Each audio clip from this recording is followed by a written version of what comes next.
Dub Zone, Western's Golden Boot contender seals a move overseas, but what does that mean for their title chances? Heyman fires, but the Matildas struggle in the SheBelieves Cup. And who makes the TNT team of the season so far as we hit the run home? Hello and welcome to another week of Dub Zone. I'm Amy Duggan and joined by A-League's commentator Teo Pellizzeri and two-time Ninja A-League Championship winner Teresa Polias. Great to have you both back behind the desk. Great to see you, Amy and T. I mean, no games in the A-League Women's at the weekend, but so many talking points from A-League Women's related, whether it's national teams or just looking ahead. Yeah, plenty ahead to talk about. I can't wait. Lots of previews to get through, but before we go there, we are going to start with the news of the week, and that is Kahli Johnson has secured the overseas transfer to Canada, to Calgary. Now, if you were listening 2 weeks ago, you would have known our Ginger Ninja or Golden Oracle predicted this news, but here we are. Yeah, look, it's an interesting move because this is a start-up league, the Canadian League, Teresa. Western United lose a Golden Boot contender and a starting 11 player at a vital time of the season. Before we get to sort of what the transfer means for the league broadly, what do you think it means specifically for how Western United are going to attack for the rest of the season? Yeah, it leaves a huge void for Western. Johnson's been amazing for them this season, and they're going to have to look at a reshuffle here. Who comes in now to replace her? Well, we just saw Chiara Di Demizio with one of the assists for Kahli Johnson there, but Johnson's left-footed and Di Demizio is right-footed, so that's something they have to think about. They have used Amy Medwin as a pinch hitter coming off the bench, and there's a youngster, Alana Cordolino. We've only seen little bits of her, but if there's someone who's burning after missing out on young Matilda's selection, who is left-footed, very quick, can play as a winger, maybe that's the player that I would throw in, but it's hard to come in for someone that's scored 8 goals. Yeah, it is, and the other option there is to push Lagazzo up front and have a reshuffle in the midfield. So there's a few options there, but there's a lot to think about. I'm more interested to dig into the attributes that Calgary would have seen in Kahli besides the goal-scoring run, of course. What else did they see in her that they like and that makes this move so special? I mean, the way she's gone from the start in this league to now, so much has improved. Her aerial ability, she's dynamic, she's strong, her dribbling ability, her positioning's been phenomenal, particularly this season. She's created a lot of chances. The only thing missing a little bit is her ability to score her big chances at more of a rate, but I think that'll come with experience. She could be the runaway leader of the Golden Boot had she taken those big chances. But the thing I love about Kahli Johnson's story is she only played 5 games for Sydney FC before Western United brought her to Melbourne, and I think it's a real credit to her for making the most of every minute she got in that 2021-22 season. She was a live wire off the bench, very eye-catching player, but wasn't given a huge amount of game time, Teresa, at strong teams that are title contenders. And I think there's a lot of players at Melbourne Victory and Melbourne City that are going through this right now. They can't even make the bench. And they're thinking, well, I need to do what Kahli Johnson did. When I get minutes, I've got to make the most of it. And when the right move appears to go somewhere for game time, she took a big risk going to a start-up club. She did. She really did. And for her to take that plunge and go, it just shows the character that she has, and it's really paid off for her. So maybe this gets a lot of players sort of thinking about this. The one thing I will say is it is a 6-team league. It's totally new. At least in Australia, you'll be amplified. Every game is broadcast. There's a lot of discussion. It's an English-speaking league, which obviously helps get your name out there as well. I see a transfer like this, T. I would have loved her to stay. Stay and win the Golden Boot, win a championship. Why leave now? I'm not sure this is the deal of a lifetime that means you have to go. I realise the salary is probably a bit better and the minimum wage in Canada is apparently 55,000 Australian dollars, which if you were getting paid that to play in the A-League Women's, it would make you one of the best paid players. I realise that. It's not a money move here. I think it's a little bit too early. I think she could have stayed until the end of the season. When they come, well, that's right. You don't know what's around the corner. So I think, a lot of things are at play here, and I would have loved to have seen Kahli Johnson take that Golden Boot. But you know what? This opportunity came up, and she feels right. It's right for her career, and she made the right choice when she went to Western. So I back her in that she knows what's right for her as a player. Yeah, and on top of that, we congratulate you, of course, for making the move and, creating a new pathway for female footballers. I do like the idea of the best Australian players. If you're not making that move to a top team in a top European league or the NWSL, I would like Australia to hold on to these players. Like the one that really irked me in the off-season was Emma Ilioski going to Scotland. This is maybe on a similar sort of level. But perhaps Kahli Johnson sees this as a step towards the European League, which or the American League, where you've got some absolutely, exposure. yeah. Yes, all right. Anyway, they have a massive game this weekend because they're taking on Melbourne Victory. The two Melbourne sides facing off against each other, and this is going to be a derby game for sure in the future. Who do you think will take this one out? But let's, before I get you to answer that, or while we answer it, let's take a look at the ladder because Melbourne does sit second. These points are important, but won't see them take over City. But for Western United, it gives them a chance to edge closer to the top. Yeah, it's a must-win game for Western, so there's going to be plenty of spice in this. I guess we can call it a derby down in Melbourne. So they'll be needing the points. It's Kahli Johnson's send-off game as well, so lots to play for. I feel as though Emily Gielnik hitting form will be a bit of a red alert for Western United, though, because you think back to when they met at home in the Matildas, Gielnik scored, in the first 12 seconds or 13 seconds of the game, and really Victory dictated terms for the rest of the day. And on a bad day, as we know, when Western United have a bad day, it becomes a really bad day very quickly. So they have to keep it tight and mark Gielnik tightly, specifically in the early exchanges. They definitely do. So City way out on top, as we saw on the ladder just there, but there are 5 other teams sitting below that are all jostling for those top 6 spots, and they become important come finals time. So the run home, super important. 4 teams obviously in a miracle to feature in those. We won't go there, but let's talk about the Mariners. Are they too reliant on a 16-year-old striker? Like, do they have enough goals in them to make it to the finals? Look, they're creating chances, but they're just not scoring enough. You see Pennick, none. Evans, Rasmussen missing a lot of chances, and that could end up really them looking back with a bit of regret there. My worry about the Mariners, is that when they fall behind, they only have one come-from-behind win this season. And it did coincide with Tiana Fuller's first goal of the 4 that she scored in the Ninja A-League this season. But I do feel as though if they don't score first, they are very unlikely to win.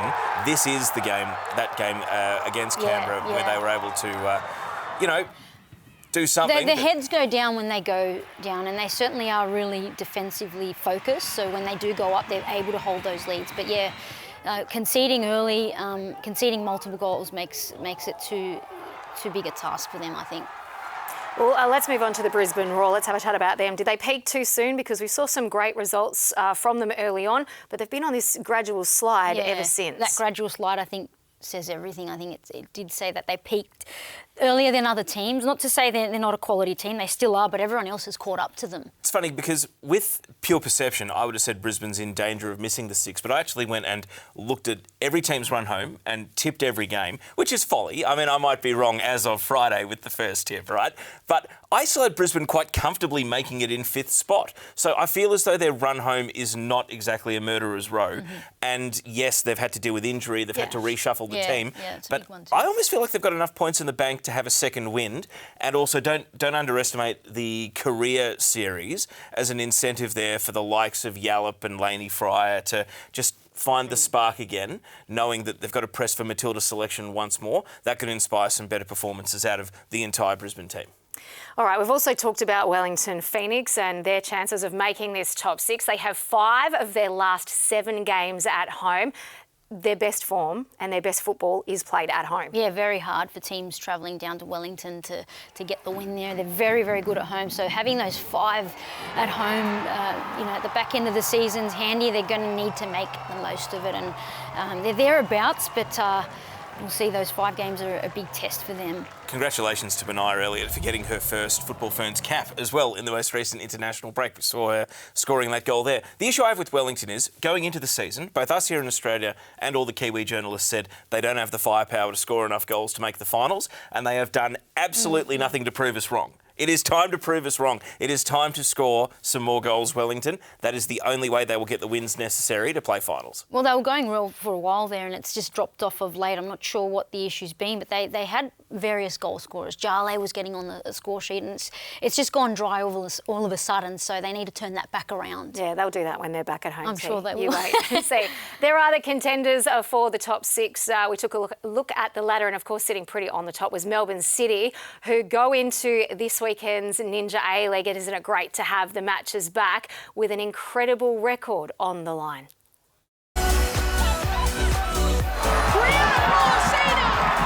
What a strike! What a finish! Anticipating the pass. Spitfire! Will that be the derby winner?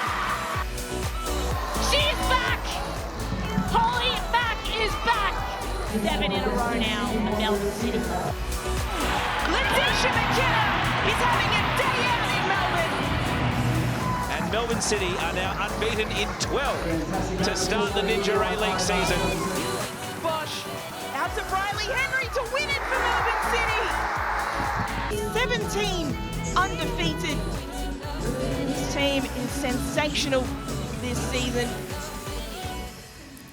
Yes, you heard right. 17 unbeaten this season with the chance to break a record and go 18. And that comes up against a team that also holds that record in Canberra United, who they play this weekend and are also a chance for the top 6. And away at Canberra team, which I think adds an extra level to that. Canberra really needs to rally behind their team this week because they hold this record and they want to defend it. They don't want Melbourne City joining them for a quarter share of the record. Not a chance. This is extra incentive for Canberra for many reasons, but that above all, I think they won't want that record broken.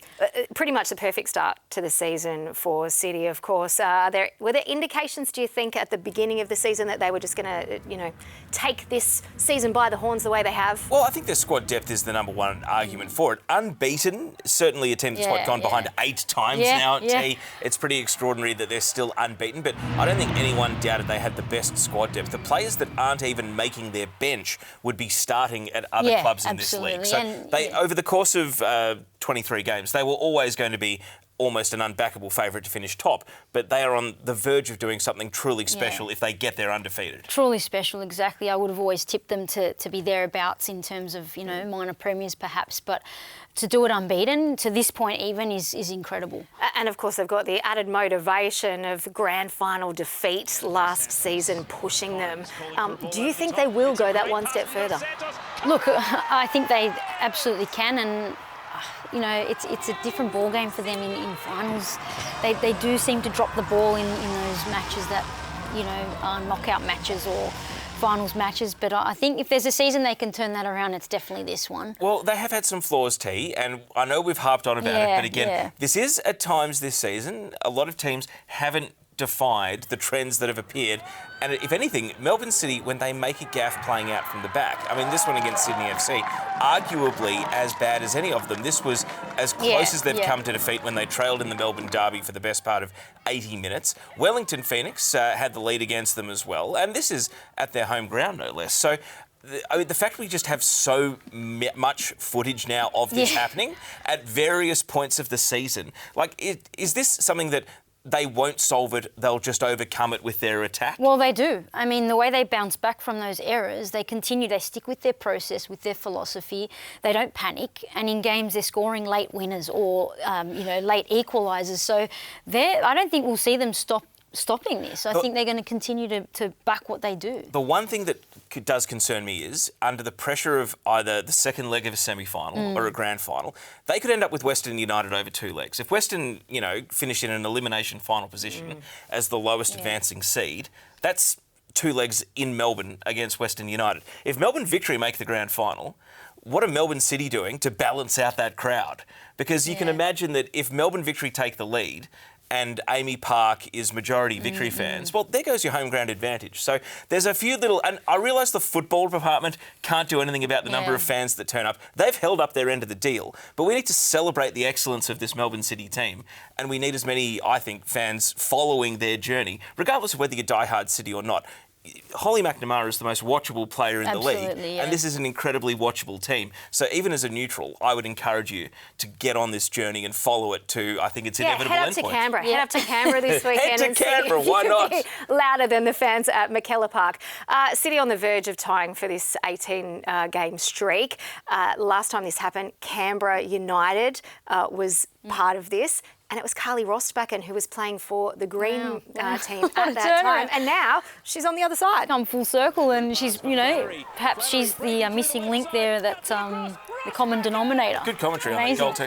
So this game was Melbourne City's first ever defeat in the league, T. Now, you were part of the Sydney FC team that were their arch rivals through this era. They had a great rivalry with Canberra at this time as well, because in 2017, Canberra finished top, City finished 4th, and City went to Bruce Stadium and beat them in the finals. So this is what Canberra need to lean into. I know it's Rostbacken who now plays for Melbourne City, ironically enough, but they've got Rostbacken and Laura Hughes, a couple of Canberra locals, coming back back to McKellar Park. It's like a derby, isn't it? But I mean, they need to lean into this heritage of a great rivalry, especially in City's early days, and say, we're going to end the streak right here. They need the 3 points themselves, but it also could be a really memorable game if the home fans rally around them. If I was Canberra, I'd be calling back some players from the past to come in through the week and talk to the team about, that era and what it means and what they went through to do that as well. And the other thing you'd be doing is putting plenty of pressure on the back four very early in the game and hoping you snitch a couple early on. All right, it is now time to see what is cooking on socials with Narlene Masto. Thanks to Ninja.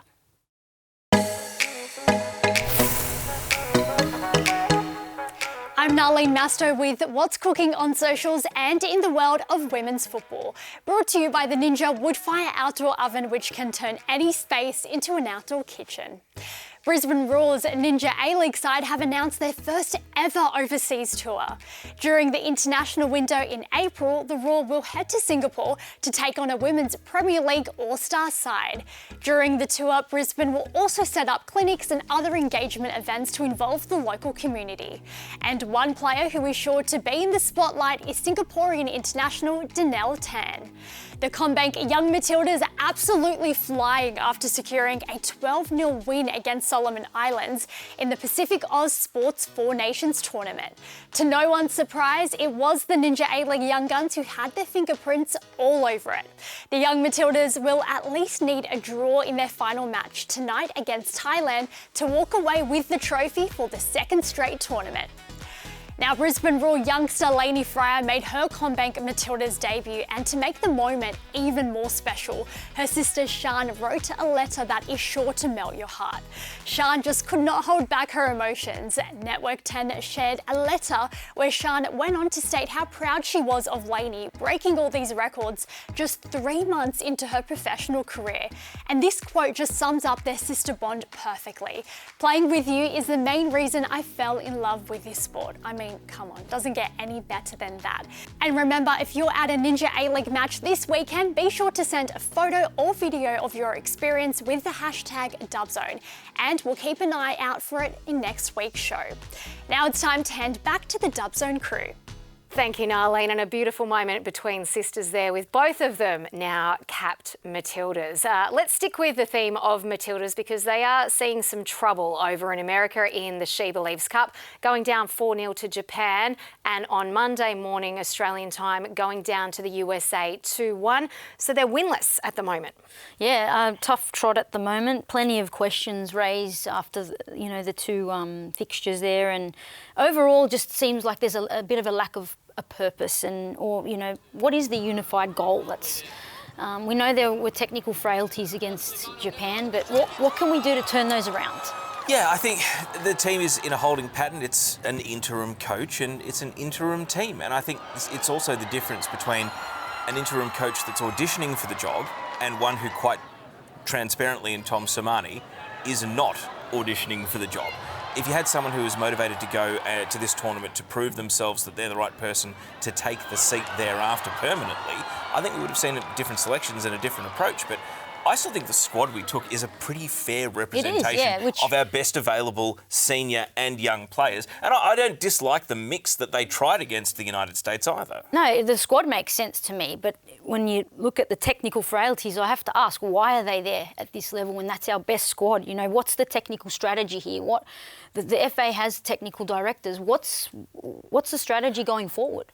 I would also ask T, we can't come out of this tournament saying, regardless against Colombia, that it's hard times. The hard times start when the new coach comes in and has their teething process. The question, so is this just lost time now? Is this dead time? It can't be. Well, you I need feel as to though use this time. they've stolen the runway off whoever's coming in. We don't even know when. Because they don't know who's coming in. And that could be months and months away. So this can't be lost time again. We cannot lose more time. Well, unfortunately, I don't think we'll see a coach until maybe August because we've got to wait until the end of the European club season, according to what's been put out there on the record. The end of the Women's Euros, which finishes in July. So I think August is a realistic timeline. Wow, we've got the career games until then. That's a ways away, and this is all valuable time for new players, for current players, for experienced players to be contributing to this common goal moving forward. I think the big thing we've lost here is a new coach might have a new way of how they run the logistics and team operations as well. Because we always hear, you know, team came in late, team didn't have much prep time. I wonder if new IP and new ideas from a new hire is going to change how we do things there as well. So it'd be nice to see all of that rolled out.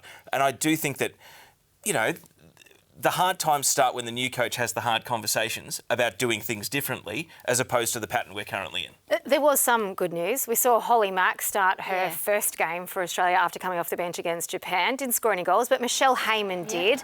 And there are 6 Ninja A-League players featured across those 2 games. We saw Lainey Fryer, Alana Murphy both getting their debuts. And of course, Tamika Yallop, Holly Mack as we talked, Natasha Pryor also getting on the pitch. So good minutes for A-League players. Yeah, I mean, well, like we said, we like the squad. Yeah, exactly, and it speaks volume about the Ninja A-League as well, and perhaps we'll be seeing more players coming in for some minutes in the months coming up. Well, the 2 games against South Korea, I expect that a lot of, because it's an international window, a lot of the overseas stars will come back. But based on the showing and the international debuts for Alana Murphy and Lainey Fryer and Holly McNamara starting for the first time in more than 1,100 days, what strategy do you think they go with for the Korea games? Will it be a bit of a, you know, strongest 11 like we saw against Japan, or do you think it will be a bit of a mixed 11 like we got against the United States? I think it'll be like what we've seen here, strongest 11 and then a mix. That's what I'm thinking, because you're wanting to get minutes into everyone's legs, basically. Well, plenty of questions to be answered ahead of their match against Colombia. Let's hear from their coach, interim coach, Tommy Samani. Obviously, we get an opportunity to put some players on to give them a taste of what it's like at this level and in this environment. So from those perspectives, you know, it was a successful night. I think football-wise, we've got a lot of stuff to do. What is it you need to work on? Oh, yeah, well, we need to work on a lot of things. We need to work right through both how we keep the ball from a technical perspective, and we also need to get back to being a bit more physical. That is interim coach Tommy Samani ahead of their 3rd and final game in the SheBelieves Cup against Colombia. 12 months out from the Asian Cup. You've mentioned when you think the next coach will come in. Is it enough time to rebuild this team and get them back to the form they need to be and to win it? I don't think it's a question of is it, it's just got to be. Whatever time they come in, they've got to make the most of it. And I know 12 months sounds like a long time, but when you break it down to the actual face time these players and coaches and staff get together, it's not a lot at all. I'm still pretty optimistic about the Asian Cup, and I actually think that an element of being an underdog now that Japan have shown where the benchmark is might help temper the expectations, at least from some quarters of the media. And I also feel as though, you know, there are a lot of people that love to, you know, embrace the Matildas, but also a lot that love to attack the Matildas. And you know what? We're going to embrace them. And I think being underdogs might be a good situation. You know, let's not assume that we're playing Japan in the final. We might get them earlier. They've still got to do the group draw. So we'll wait and see. One thing we do know is the fans are very, very passionate, that's for sure. Let's return to the domestic competition, the Ninja A-League, where lots of these stars are born. There are TNT's team of the season so far to take a look at, and also who is a contender for the Dolan Award. But first, let's take a listen to Mariana Speckmeyer, who's one of the contenders for that award.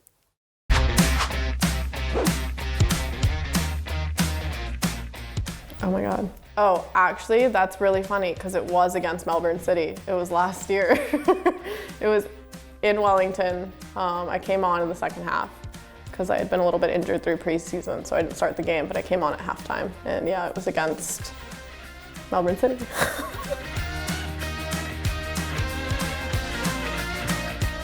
This season, I think it was our second game against Melbourne Victory. My second goal, ball over the top, hit it with my left foot, but just the meaning of the goal being in a Melbourne derby and being the game-winning goal. So yeah. Speckmeyer! Will that be the derby winner? I would probably say somewhere in the midfield, either a 10 or an 8, because I can still use a lot of the abilities that I have as a player, and I think they'd benefit me in there. We just have to get a lot more fit running-wise. So I studied finance in college, so probably something along the lines of banking. As a fan, definitely Seeing a Champions League final and going to a World Cup match. And as a player? Playing in the World Cup.